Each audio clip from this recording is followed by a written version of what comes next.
Hello అందరికి, first of all అందరికి happy Shivaratri. ఈ వీడియో కొంచెం పెట్టడం లేట్ అయింది. మేమైతే కొమరవెల్లి వెళ్ళాము ఫ్యామిలీతో అందరితో కలిసి బిఫోర్ 2 days అనమాట. అప్పటికే చాలా మంది రష్ ఉన్నారు. ఇంకా శివరాత్రి రోజు అయితే చాలా కష్టమైపోతుంది. ఇక్కడ గంగిరెగి చెట్టుకి దండేస్తారు. ఒకవేళ ఆ దండ పడితే మనం కోరుకున్న కోరిక నెరవేరుతుంది.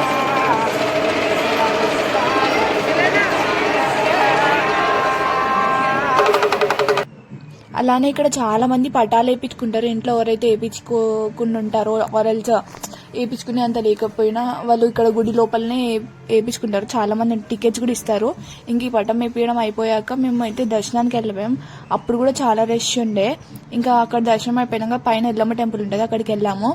దర్శనం చేసుకొని ఇక్కడ ఈ కొండ ఎక్కితే ఈ మనం కోరుకున్న కోరికలు నెరవేరుతాయి అని అంటే అది అందరు ఎక్కలేరు, చాలా తక్కువ మంది ఎక్కగలుగుతారు. ఇంకా అక్కడ కొంచెం దూరం వెళ్తే అమ్మవారి టెంపుల్ ఉంటుంది, అక్కడ దర్శనం చేసుకుని వెళ్ళి చెట్టు కింద వండుకొని తిన్నాం. I hope you guys like this video. Like చేయండి, షేర్ చేయండి, సబ్స్క్రైబ్ చేయండి.